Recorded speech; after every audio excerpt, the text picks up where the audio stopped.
Y bueno, la idea es contar un poco cómo vivió, de dónde surgen sus inquietudes, lo que quieran también contar, como amiga, como mujer, como esposa, digamos. No sé si estaban casados. ¿Estaban casados? La parte vital, no sé. Sí.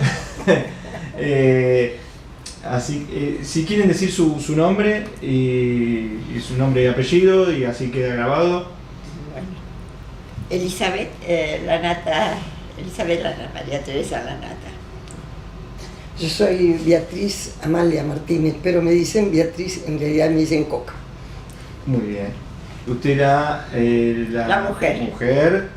Y yo, una gran amiga de Elizabeth, y a través de ella conocí a Rodolfo Cuyo. Tuve esa suerte, digamos, ¿no? Maravillosa de, bueno, ser muy amiga de ella y a su vez conocer luego a Rodolfo Cuyo, que me cambió la vida. Muy bien. Ahora vamos a ir con eso entonces. ¿Cuándo lo conociste y cómo? Éramos profesores en el Colegio Nacional Roca de Buenos Aires, y en los exámenes que tomábamos solíamos conversar, y él me regaló un América Profunda, su obra América Profunda. Me fascinó y conversábamos sobre eso, y a través de las charlas se hizo una amistad muy grande que se transformó después en esa unión, ¿no? Que perduró a través del tiempo hasta que él falleció, y de parte mía, bueno, toda mi vida prácticamente, ¿no? Hasta ahora. ¿Qué edad tenían?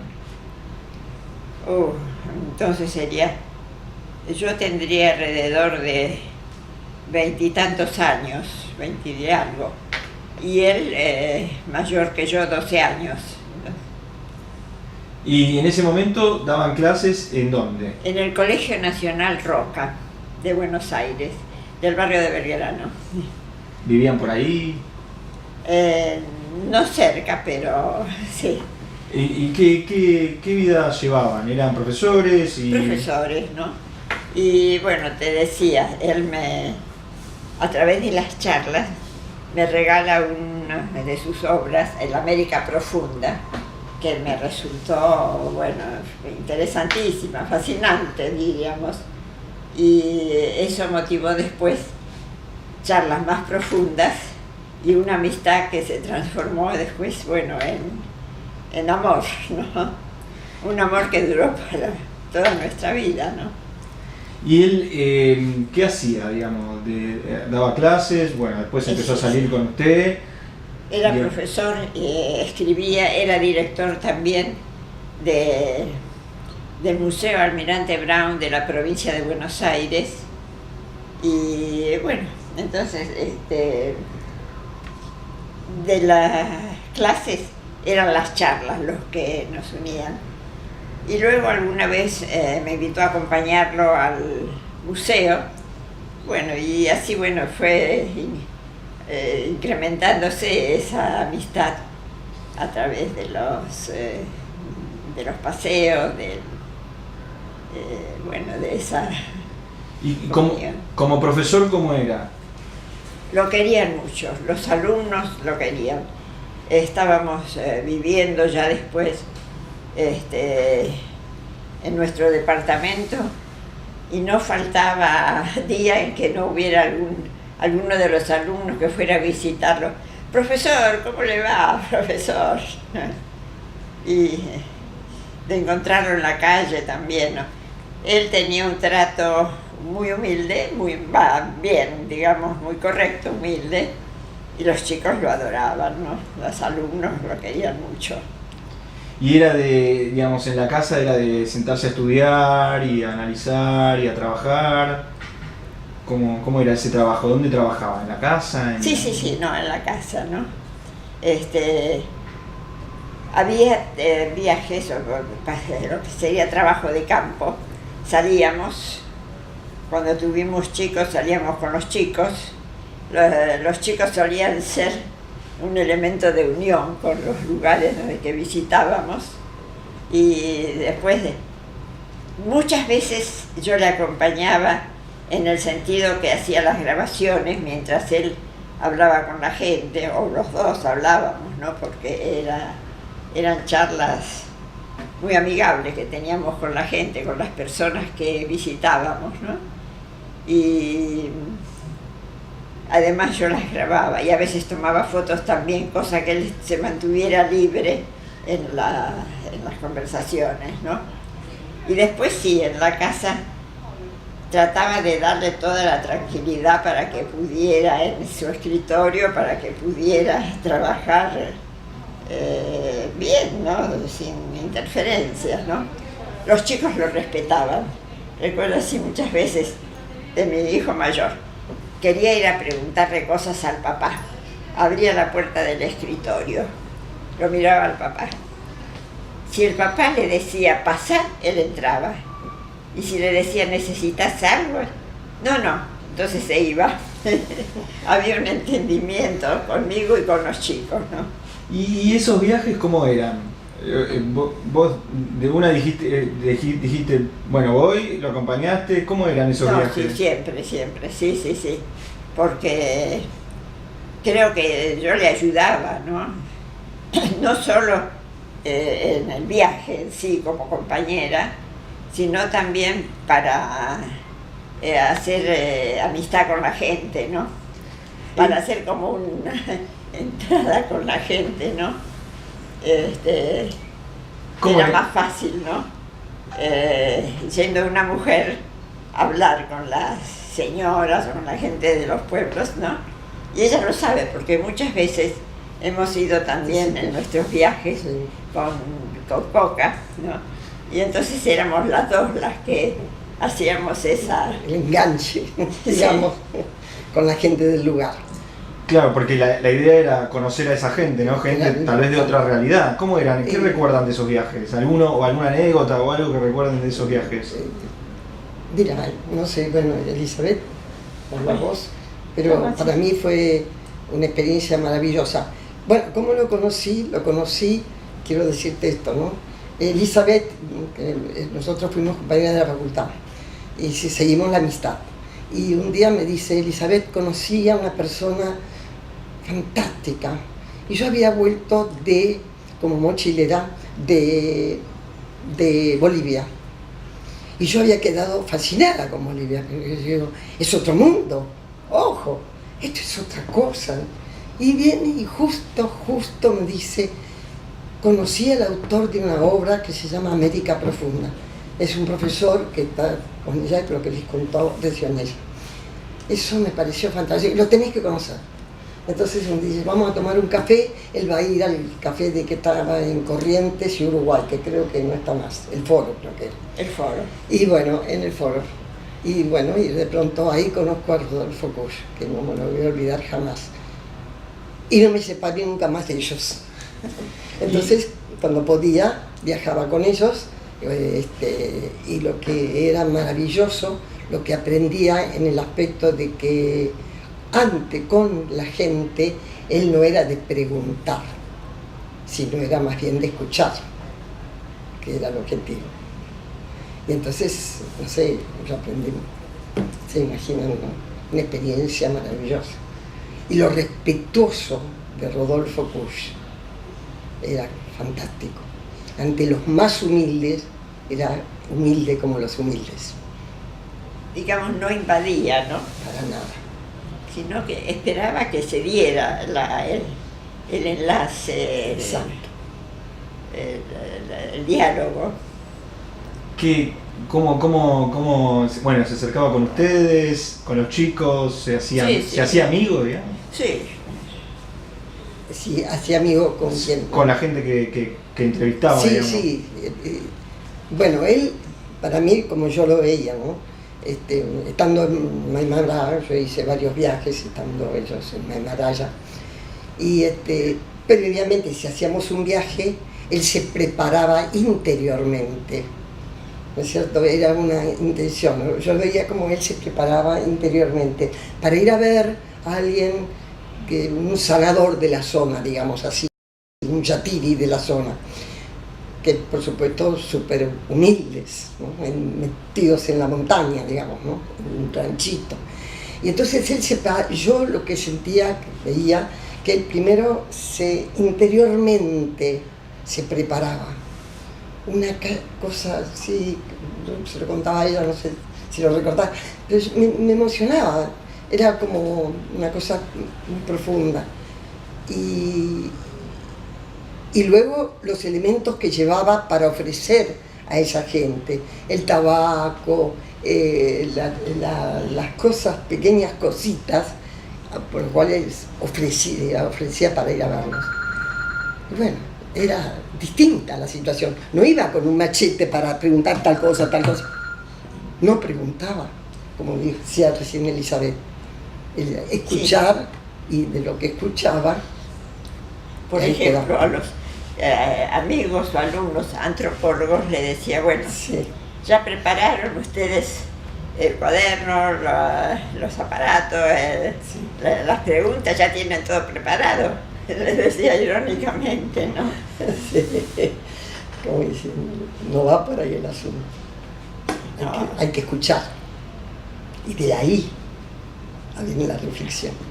Ese era el respeto hacia... Al respeto. Sí. ¿Y cuántos viajes habrá hecho más o menos? Muchos. ¿No?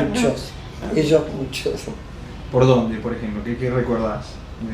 Y pues, bueno, por el país, por el norte, incluso hemos ido alguna vez a Mendoza, de Mendoza para el norte hasta Perú, digamos, ¿no? Distintas veces, distintos lugares, Bolivia, Oruro, La Paz, Cochabamba, Santa Cruz de la Sierra. Y en un momento él empezó tal vez a hacer obras de teatro, hizo varias obras de teatro y después dejó. Ah, no, sí, ¿no? Eso ya, cuando yo lo conocí ya no hacía más producción teatral, ¿no? Digamos. ¿Por qué? ¿Sabemos? No, porque terminó de escribir los últimos libros, ¿no? Era ya la prosa, digamos, sí, los últimos libros, ¿no? Sí. Fue como una especie de una época, ¿no? Sí. Y de pronto ya lo llevó más a buscar la profundidad del pensamiento americano. Entonces, pero sobre el terreno, sobre la tierra, pisando la tierra, ¿no? Era muy observador, muy intuitivo, es la impresión que me daba, ¿no? Era muy generoso, súper generoso. Y aparte, nos reunía todas las semanas en la casa de él los días viernes. Los viernes había que ir a cenar a la casa de él. Él hacía el asadito y qué sé yo. Y ahí reunía gente de distinta naturaleza, digamos. Desde una persona muy humilde de alguna villa, algún muchacho interesado, todos los que pudieran estar interesados en lo americano real, ¿no? Entonces, al lado de un embajador, por ejemplo, que no recuerdo el nombre, y bueno, y todos en la misma mesa, sí, tomando, en fin, comiendo y tomando el vinito y charlando sobre lo americano siempre. Él tenía, digamos, amigos desde los más humildes hasta los poderosos. Hasta sí, claro, totalmente. ¿A quién recuerdan de él? No me acuerdo no tanto a política, el embajador, no recuerdo quién era en este momento, sí, pero era tan bueno. Y después gente como un Alfredo Jacuzzi, Anastasio Quiroga.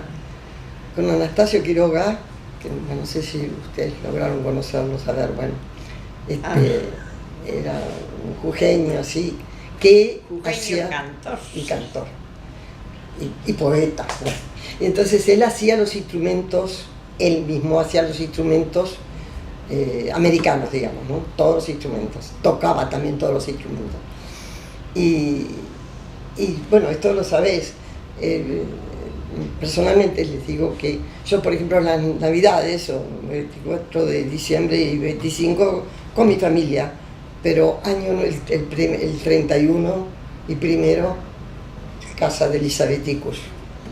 Entonces ahí la pasamos. Y ahí nos reuníamos. Y lo que le apasionaba, estaban los chicos, ¿no? Uno de los chicos es ahijado mío.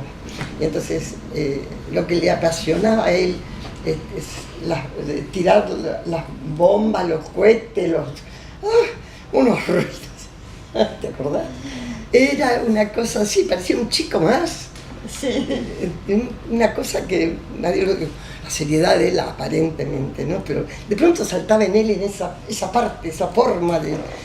No me quería perder ningún primero de año yo, si no era en la casa de Elizabeth y Rodolfo Gunter.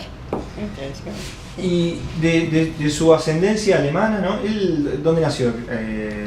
En Buenos Aires. En Buenos Aires. ¿Pero sus padres eran alemanes? Sí, sí. ¿Y él qué tomaba? ¿Tenía algo de eso, digamos? ¿Tenía algunas costumbres de su familia o...? Yo creo que reaccionaba, ¿no? Reaccionaba contra una madre alemana, muy severa, ¿no? ¿No es cierto? Vos la conociste, sí, ¿no? Entonces, bueno, él muy respetuoso con la mamá, pero la enfrentaba a veces, no se animaba. ¿Y después su mudanza al norte cómo fue? Y la época del proceso. Ah, bueno, sí. Eso lo puedes contar muy bien vos. Bueno, primero, él estaba, ¿te acuerdas? En Salta. Sí. Él estaba dando en Salta, había hecho todo un grupo así, con relación de Buenos Aires nos contrataron en Salta, él y a mí también. Exactamente. Y sí, había un grupo. Cuando se produjo en el año 1976 el proceso militar, los echaron. A él de la universidad. A mí, yo trabajaba en Fiscalía de Estado, a mí de Fiscalía de Estado. Nos echaron a los dos, así que pasamos a Buenos Aires. En Buenos Aires una época un poco difícil. Volviendo otra vez al departamento que vivía con anterioridad, un departamento en 11. Ahí, En barrio, sí. Y bueno, Y seguimos. después, bueno, tuvimos que vender el departamento y nos trasladamos a Salta. No. A Jujuy, directamente a Maimará. A Maimará. Y de ahí, bueno, ya nos quedamos en Maimará. Él apenas llegó a disfrutar Maimará unos 3 años, hasta que le llegó el momento de su partida definitiva, ¿no? Y bueno. Pero yo quiero agregar una cosa que no puedo olvidar. Ellos tenían una estanciera y un perrito. Recuerdo cuando de Buenos Aires partieron para Maimará, en esa estanciera con el perrito, dos hijos, y ellos, todos, rumbo a Maimará, a la casa donde era una casa que semi-destruida, más o menos. Sí. Bueno, ¿de qué vivían? Entonces él con la camioneta iba a Jujuy, compraba todo al por mayor, digamos, para vender las papas, las cebollas, el aceite y todo lo demás que puede necesitar en un supermercado. Nada más que nada. Sí. Y bueno, se dedicaba a eso, pero eso le permitía el contacto con la gente del lugar, que era lo que les interesaba, es decir, buscando un pensamiento, una creencia, y de ahí recordás la religiosidad popular, ¿no? Y ahí él iba y compartía esa religiosidad popular de Maimará en ese caso. Y Maimará era uno de los pueblitos menos conocidos, porque todos conocen, qué sé yo, Jujuy, sí, bueno, no hablemos, de la Quebrada, Tilcara, Humahuaca. Y luego, si querés, pasás a Abrapampa y luego llegás hasta el norte, ¿cómo se llama? La ciudad cercana a la que está frente a Bolivia. La Quiaca. La Quiaca, bien. Pero Maimará, nadie lo conocía. Y ellos fueron allí, porque decían, es más es más profundo, no hay turismo, no, nada, absolutamente. Y ahí vendía, y ahí con eso se mantenía, hasta que, bueno, seguimos, la beca que consigue, que lo llaman los de la jesuitas. Universidad del Salvador, y bueno, yo conseguí unas cátedras, unas horas en Nacional ahí de Maimará, y bueno, nos arreglábamos. Y cuando iban en los viajes anteriores, ¿en qué iban? ¿También iban en la estanciera? En la estanciera, sí. ¿Metían todo ahí? ¿A los chicos también? Sí. ¿Y cuánto duraban esos viajes? Y una semana como máximo, Sí, ¿no? sí. Podían durar unos días. Bien. Depende, ¿no? Sí. Aquella casa que estaba bien en el norte, ¿cómo se llamaba? Llave. Llave. Qué hermoso. Y fuimos a una casa no me acuerdo, con Stephen, uno de los grandes amigos de él, ¿te acordás? Sí. Guillermo Stephen. Ahí nos encontramos los amigos de él, nos encontramos en Maimará para hacer luego la partida con Rodolfo Kusch. Era todo un acontecimiento para nosotros, ¿no? Para mí era riqueza espiritual permanente. Y así era. Hoy creció mucho la Quebrada, Sí. mucha gente, mucha más población, más barrios, ¿no? Entonces no, era más, Sí, ¿te acordás? No, era más sencillo, más... sí, claro. ¿Y él en su vida privada tomó algo de esas religiones? ¿Profesaba algo o...? No, era muy respetuoso, ¿no? Eso. Sí, yo creo que él había en el fondo una religiosidad, tal vez, por parte de la mamá, ¿no? Sería, no sé, luterana era la mamá, ¿no? Pero, por supuesto que él no era practicante, ¿no? Pero era respetuoso de todas las religiones, ¿no? Y lo que respetaba me hace era más profundamente la religiosidad, ¿no? Que podía haber en cualquier religión, ¿no? En muchas religiones, Sí. no cualquiera, ¿no? Pero esa... Sí. Ese... De allí el Ese- encuentro, ¿cómo se llamaba el sacerdote católico que vos escribiste, que vos sacaste del librito? Yorio, ¿no? el padre Iorio. Ese era él, sí, Yorio. Uno era el padre Iorio, que Sí. estuvo en la casa, Sí, y sí, católico. sí, había otro padre, no me acuerdo. Y buscando un poco la teología, ¿no? Ella hablando de teología, etcétera, ¿no? Sí. Había charlas muy interesantes Sí. con los sacerdotes, ¿no? También. Sean católicos o no, lo que fueran. ¿Sí?